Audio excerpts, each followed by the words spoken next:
जिल्हा आणि बीड जिल्ह्यातला आष्टी तालुका आणि धाराशिव जिल्ह्यातले 5 तालुके कायमचा विषय मिटणारे आणि ही फक्त आशा आणि आकांक्षा देवेंद्र फडणवीस याच नावाकडून आहे। आमची दुसरीकडून कुणाकडूनच अपेक्षा नाही, मिळणार भी नाही। फक्त आणि फक्त देवेंद्र बाहुबलीच हे देऊ शकतात, दुसरं कोणी देणार नाही। म्हणजे मला 4 टीएमसी मिळालं तर पलीकडे जाता येईल। आणि साहेब माझी दुसरी मागणी आहे, तुम्ही प्रशांत बम साहेबाची योजना एका झटक्यास केली, हे तुमचा लाडका आहे, तसा मी सुद्धा लाडका आहे ना साहेब। मी खरंच लाडका आहे साहेबांचा, साहेबांनी खूप माझे लाड केलेले आहेत।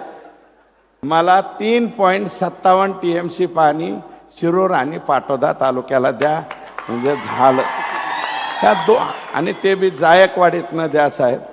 नसलं तर प्रकाश दादाकडनं द्या, प्रकाश दादा आहेच, सांगवी आहे ना, सांगवीतून उलट नाही म्हणत मी, साहेबांना ज्ञान आहे। साहेब तुम्हाला म्हणजे कृष्णा तंटालावाद म्हणजे काय सगळ्याच गोष्टी तुम्हाला माहिती आहेत। आम्ही काय मजपामराने तुमच्या पुढे काय मांडावे, आमची काय अवकात आहे, सगळे ज्ञानी सर्व ज्ञानी आपण आहात। सांगलीपासून कुंभी कासारी ताकारी तिथून पाणी कुठे येतंय, उजनीमध्ये कसं येतंय हे तुम्हाला माहिती आहे। प्रवीणसिंह परदेशी साहेबांनी एक आयडिया तुम्हाला पुराच्या वेळेस दिलती, आलमट्टी सुद्धा तुम्हाला तोंडपाठ आहे।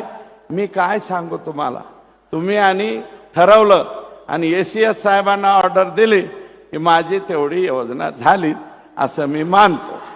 आणि तेवढं जर झालं तर पाटोदा तालुका आणि शिरूर तालुका परत, आणि मी राहील नाही राहील साहेब, मी जिवंत राहील नाही राहील, परंतु या मतदारसंघामध्ये परत भाजपचाच आमदार राहील।